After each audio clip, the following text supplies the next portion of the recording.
Hello, કેમ છો બધા? જય શ્રી કૃષ્ણ. જો હવે આજે ઇન્ડિયાથી મારી મોટી બેન અને મારા જીજાજી આવવાના છે અને એ લોકોનું લેન્ડિંગ છે ગેટવિક એરપોર્ટ ઉપર. પણ આપણે એર ઇન્ડિયાની ફ્લાઇટ થોડીક ડીલે છે, 1.5 અવર, એટલે મને એમ થયું થોડી રોટલી ને એવું બનાવતી જાવ. એ લોકો સાંજે ઇવનિંગના ઇવનિંગના 7 વાગે લેન્ડ થવાના હતા, એની જગ્યાએ હવે 8 કે 8:15 લેન્ડ થવાના છે. એટલે થોડી રસોઈ બનાવીને જાઉં ને તો પછી આવીને બહુ વાંધો ના આવે, કારણ કે લેટ થઈ જશે. અમારા ઘરેથી ગેટવિક ઓલમોસ્ટ લાઈક 1.5 અવર છે વિધાઉટ ટ્રાફિક. વિથ ટ્રાફિક તો 2 અવર્સ તો મિનિમમ, પછી ડિપેન્ડ્સ ટ્રાફિક ઉપર હોય. તો હવે હમણાં અમે જઈશું અડધો કલાકમાં એ લોકોને પિક કરવા માટે.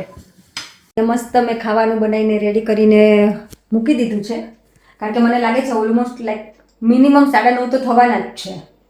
હજી અમે લોકો જઈશું આવીશું ને એ લોકો 12 કેટલા વાગે નીકળે, પણ મને એવું છે ત્યાં સુધી 9:30 થી 10 તો અમે ઘરે પહોંચશું ને ત્યાં તો એટલા તો વાગી જ જવાના છે. હિમાંશુ રેડી? યપ. ચાલ રેડી રેખા મશીન લેવા? હા, રેખા મશીન લેવાનું જ જતો તો હું જાઉં છું દિલીપભાઈને લેવા. એ વાત બરાબર, પણ હું રેખા માસીને લેવા જાઉં છું. ના, એકચ્યુઅલીમાં દિલીપ કુમારને પણ લેવા જાઉં છું. ખાલી કીધું રેખા માસીને લેવા જાઉં છું એવું. અમે લોકો એરપોર્ટ ઉપર જવા નીકળી ગયા છે, વાગી ગયા છે 7. થોડું મને તો બોલવા દે, વાગી ગયા છે 7 ને આ તે. બોલો, હું ચાલો. મને બોલવા દે. ઓકે, ચલો તું બોલા. શું બોલીશ તું? તો અમે એરપોર્ટ ઉપર નીકળી ગયા છે, ગેટવિક એરપોર્ટ ઉપર. હા. અમારા ત્યાંથી ગેટવિકનું ડિસ્ટન્સ કેટલું છે? 1.5 hours. હા. અરાઉન્ડ 50 કે 55 માઇલ જેટલું થાય છે. ટ્રાફિક નહીં હોય તો 1.5 કલાક, નતર 2 કલાક. એટલે 2 કલાક તો પછી એ લોકો બતાવતા હોય, પણ વધારે ટ્રાફિક હોય તો યુ નેવર નો. કા હિમાંશુ? કા હિમાંશુ? કાઠિયાવાડ. હા, કા હિમાંશુ. અને એર ઇન્ડિયા તો એઝ ઓલવેઝ લેટ લતીફ જ હોય. એમાં અગ્રી હિમાંશુ તું? હા, થોડું ઇમ્પ્રૂવ થઈ ગયું છે, પણ આજે ખબર નહીં 1.5 કલાક ત્યાંથી લેટ હતી. એટલે 6:30 નું લેન્ડિંગ હતું, એની જગ્યાએ 8 વાગ્યાનું લેન્ડિંગ છે. એટલે લેટ જ કહેવાય ને હિમાંશુ. એમ લેટ છે, પણ આજે બાકી એમ હવે થોડું પહેલા જેવું નહીં રહ્યું, થોડુંક સુધરી ગયું છે. હા, આપણે પણ બહુ એર ઇન્ડિયા હેરાન થયા જ છીએ, એવું કંઈ નથી. એ તો હવે જો ગમે તે એરલાઇન્સમાં આપણે અમુક સર્કમસ્ટાન્સીસ અનઅવોઇડેબલ હોય, પણ એર ઇન્ડિયાનું થોડું વધારે પડતું છે હિમાંશુ. એ તારે અગ્રી તો કરવું જ પડે. હા, અને અમને લોકોને એર ઇન્ડિયા એટલે ફાવે કે અહીંથી સીધી અમદાવાદ જાય એટલે 9 કલાકમાં તમે યુકે થી બેસો તો 9 કલાકમાં અમદાવાદથી બેસો એટલે 9 કલાકમાં આવ્યા. એટલે મને એર 9 કલાક ઉપરથી મને હજી યાદ આવ્યું છે. શું? હું અહીંયા યુનિવર્સિટી આવતો હતો અને લેક ડિસ્ટ્રિક્ટ બાજુમાં મને ટ્રાફિક નડ્યો M6 ઉપર. તો અરાઉન્ડ કે 30 થી 40 માઇલનું ડિસ્ટન્સ કાપવા માટે મારે 9 કલાક લાગ્યા હતા. એટલો ટ્રાફિક હતો. આ વાત છે લગભગ 2-3 વર્ષ પહેલાની.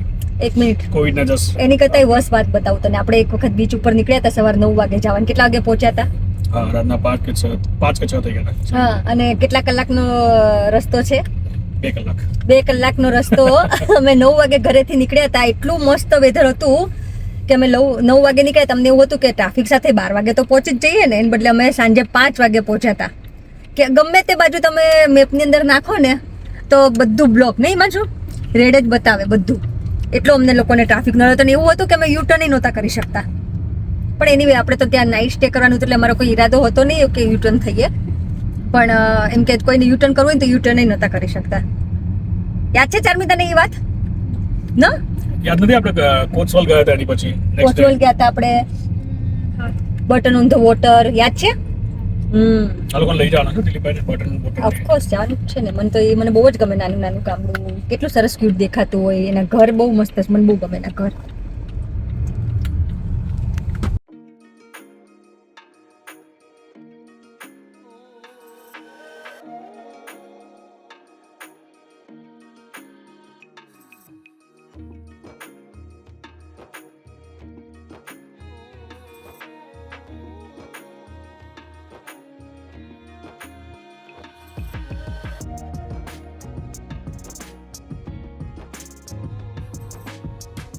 બાકી 3.1 miles 7 minutes.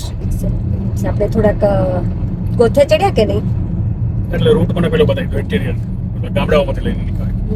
એટલે મેઇન મોટર ઉપરથી ગયા હોય ને તો વાંધો ના આવે. 5-7 માઇલનો પેચ છે. M23 લીધો હોત ને તો એક હપ્તા પહોંચી ગયા હોત આપણે. થોડા નાના સ્મોલ ટાઉનની અંદરથી આપણે આવા પણ હિમાંશુ ને હિથ્રોનો રસ્તો પાકો મોઢે જ છે ને હિમાંશુ? હવે ગેટવિક નો કરી લે આપણે. ગેટનો પાકો જ છે પણ હવે ખબર નહીં આવે છે. મને લાગે છે ગૂગલ મેપમાં આગળ કદાચ મે બી ટ્રાફિક નોટિફિકેશન હશે એટલે કદાચ વચ્ચેથી એન્ટર કરાવે. બાકી કારણ કે છેલ્લા એકાદ વખત થી જ આપણે ગેટવિક થી જઈએ છીએ, કારણ કે હિથ્રોની જે ડાયરેક્ટ ફ્લાઇટ હતી ને હિથ્રો થી અમદાવાદની એર ઇન્ડિયા, એ લોકોએ કેન્સલ કરી નાખી છે. અને હવે જો અમારે એર ઇન્ડિયા ડાયરેક્ટ લેવી હોય ને તો ગેટવિક જ જવું પડે. પહેલા એવું હતું કે હિથ્રો થી પણ તમને ડાયરેક્ટ ફ્લાઇટ મળતી હતી, હવે એ લોકોએ કેન્સલ કરી નાખી છે. એનું રીઝન તો મને બહુ ખબર નથી. એમાં શું તને ખબર છે રીઝન શું કામ હિથ્રો થી કેન્સલ કરી લોકોએ એર ઇન્ડિયા? ઓપરેશનલ ઇશ્યુ હશે, કોસ્ટિંગ ને એ બધું જોવાનું. કારણ કે હા, હિથ્રોનું ભાડું વધારે હોય ને, કદાચ મને એવું લાગે છે કદાચ એવું હોઈ શકે. એટલે અમને હિથ્રો નજીક પડે અમારે, પણ હવે ચાલે. આમ તો ઘણી બધી ફ્લાઇટો જતી હોય, પણ અમારે ડાયરેક્ટ જવું એટલે હવે ગેટવિક જ જવું પડે. બોમ્બે વાળા માટે શાંતિ. બોમ્બે વાળા માટે તો હોય મજા, અને સસ્તી હોય થોડીક આપણે અમદાવાદ કરતા, અને કેટલો બધો ઓપ્શન મળે. અને જ્યાંથી જવું હોય ત્યાંથી બધી જગ્યાએથી ફ્લાઇટ મળે.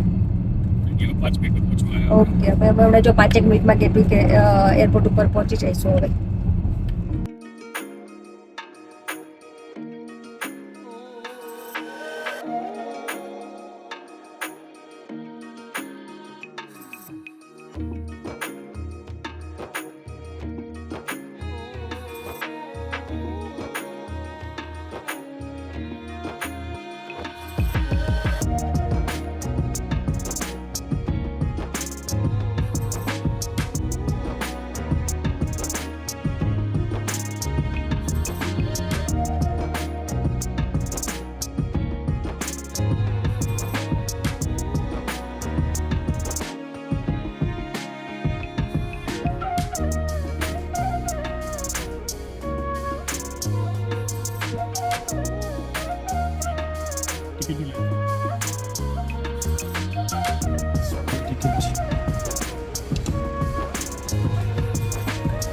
Okay.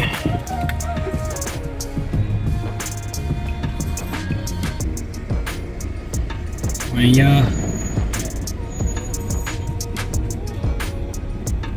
આમાં લઈ લેવી છે. હા, એમાં લઈ લઈએ. આગળ બી છે જ ઘણા પાર્ક છે, પણ વાંધો નહીં, આપણે બ્લુમાં લઈ લઈએ.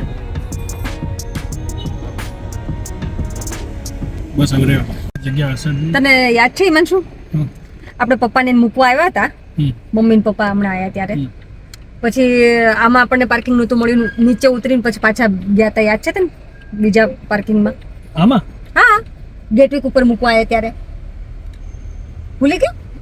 બીજામાં નતા કે આપણે ટોપ ફ્લોર પર જતા હતા? એટલે એમ નહીં, પણ આખું બિલ્ડિંગ ઉતરીને પછી નતા ગયા પાછા આમાં? ના આમાં એકદમ ઉપર ગયા હતા છેલ્લે. મને તો એવું છે કે આપણે બીજા બિલ્ડિંગમાં ગયા હતા. ના એ તમારો વેમ છે. મારો મનનો વેમ છે. એટલું કન્જસ્ટેડ છે કે તું વાત જાવ દે, મને એમ થાય કે ગાડી ઠૂકી ના જાય. સાચી વાત છે. ઉપર લઈ લો કે અહીંયા જાવ દો? ઉપર જા દે, મને નથી લાગતું નીચે જગ્યા હોય. એકાદ વખત ટ્રાય કરી જો. ફૂલ પાર્કિંગ છે ને, જો.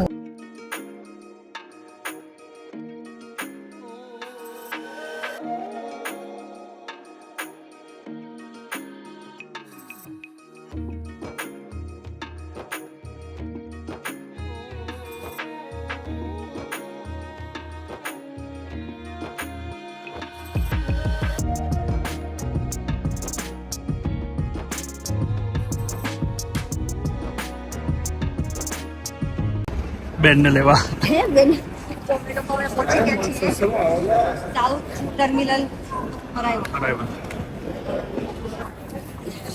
ઠીક બેન. ટાઈમે પહોંચી ગયા ને, ટાઈમે પહોંચી ગયા. ટ્રાફિક ન નડ્યો આપણને એટલે. તો it took like 1.5 hours.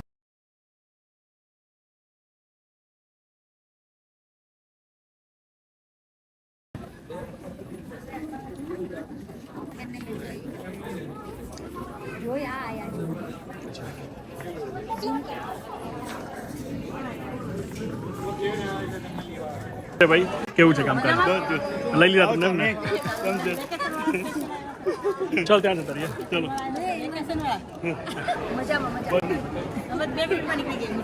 Immigration વાર જ ના લાગી, ખાલી 2 સવાલ કર્યા. ઇઝી એન્ટ્રી એટલે ખાલી આને સ્પેલ તો કરો. બાય ધ વે ઇન્ટ્રોડક્શન આપું છું. ઇન્ટ્રોડક્શન આ છે ને, આ અમારા પેલા દિલીપભાઈ છે મારા.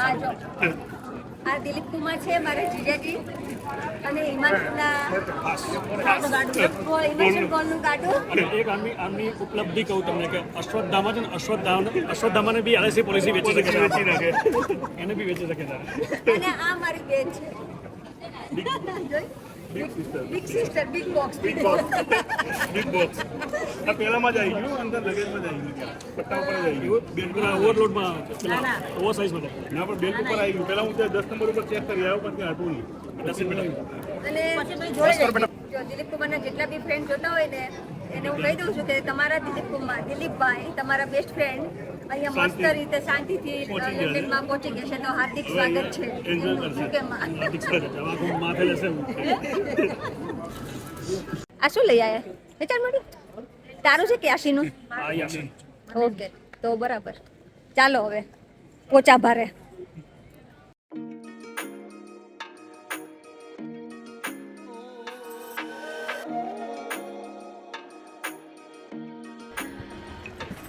પરીના ટુકડા હતા એક ટીકી હતી અને એક પફનો ટુકડો હતો આખું પફાઈનું હતું પફનો ટુકડો હતો. ફ્લાઇટ મોડી થઈ ત્યારે ખરેખર હરખું જ આપવું જોઈએ. એ વાત બરાબર. એવું ના હોય તો તો? પહેલેથી ઓર્ડર વાગી ગયા છે 10 ઓલમોસ્ટ 10. હજી તો આપણે ગેટવીક ઉપર જ છીએ ને 10 વાગી ગયા છે. હિમાંશુ અરે પત્તા 1.5 કલાક વને ના ફવરતા 2 hour કેમ તું ખાઈ જા.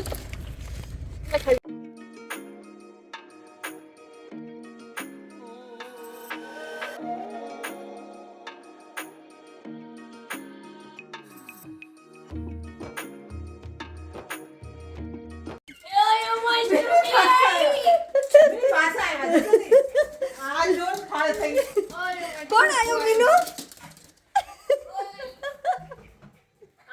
ઓલો જોજો દિલીપ કુમાર ને જોઈ.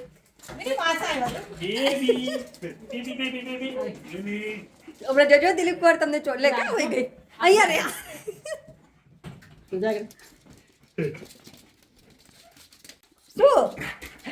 શું માં દીકરો કોણ આવ્યું?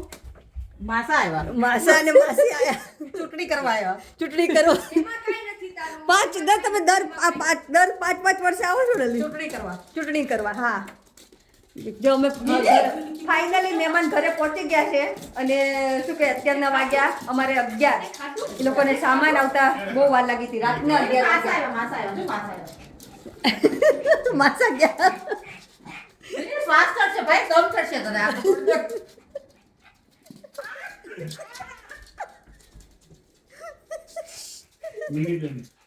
આ દિલીપ કુમારનું રેખાબેનનું પહેલું ડિનર બરાબર ને દિલીપ કુમાર યુકે ની અંદર કઈ તારીખ આજે આપણે 11મી જુલાઈ 2024 એટલે આપણને યાદ રહી. શું કેવું રેખાબેન?